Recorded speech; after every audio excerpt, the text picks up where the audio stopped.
Who am I specifically? My name is Josh Harrington. I'm a product applications engineer at Hermery. I put on a few different hats. So from the product applications engineering side of things, I work with customers who use our technology or who are thinking of using our technology, and I help them develop or support their applications. I also work on the R&D team in the development of our existing and new products, primarily from a mechanical and optical side of things. And I work with our production team on improving and streamlining our production processes. I have a master's from UBC, from mechanical engineering at UBC, and a bachelor's of science in mechanical engineering from Cal Poly in San Luis Obispo, California. I've been working at Hermery for just about five years now, I believe, and I've been in this kind of larger role for that entire time.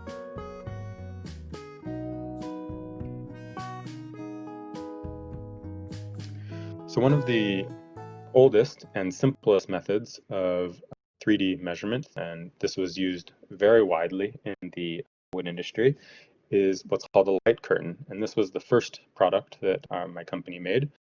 Basically, what this consists of is a bank of emitters, and you can see the bank of emitters would exist over on the left here, and then a bank of detectors, which would exist over on the right here.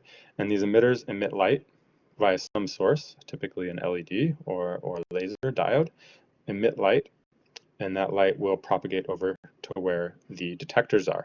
And if any object in the way, then it will block the detectors on the other side. And so where the detectors are dark, it means there's an object there, and you would get a dimension across that object. Now, it doesn't give you any idea of what that shape of that object is other than the most extreme dimensions, but you can use multiple banks of these light curtains to get dimensions in multiple planes.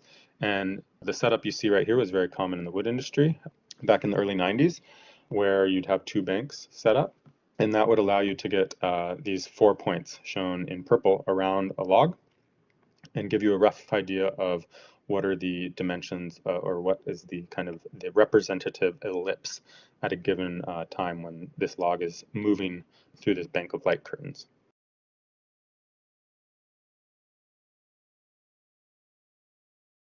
The next logical step after the light curtain is a single point depth measurement. Being able to measure depth using at a single point proved to be a very powerful tool for the real-time dimensional monitoring, say something like in a planer mill, but we'll get to that in 1 minute. Basically, what this type of device consists of is the device itself, which is shown over here in blue, and that emits a single laser beam, a single collimated laser beam, kind of like a laser pointer, out from its face. And then if there is an object that it hits, say a board, for example, some of that light will hit that object and bounce back towards a camera in the device, or what we'll call an imager here. And then if that object were, say, in a different position, maybe a couple inches farther out, that same laser would hit at a different position within the imager. And what you'll notice here, these are triangles. So this ends up being very much a geometric measurement where we can calibrate any position in this imager to a given depth.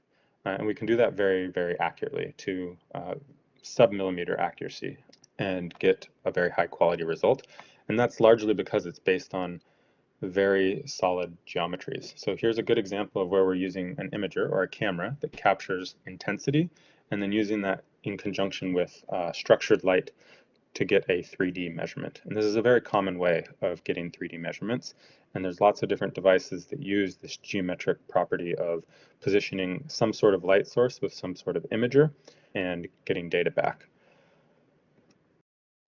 Shown here is a mock-up of a planer mill where in real time using 3 or 4 of these devices you can monitor the dimensions of a board, and if anything's out of dimension you know it in real time. And this was a big step up from having somebody go once or a couple times a shift checking with calipers or with some manual measurement method if the dimensions were on or off. And by having this be real time, if they were off you knew right away, and you could have the machine center adjust itself, and you wouldn't have a lot of undersized or oversized product that you had to deal with.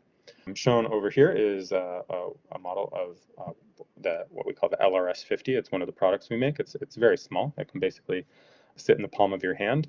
and that this is an example of a single point sensor. There are quite a number of these on the market, so you might run into a number of different examples of these in your careers.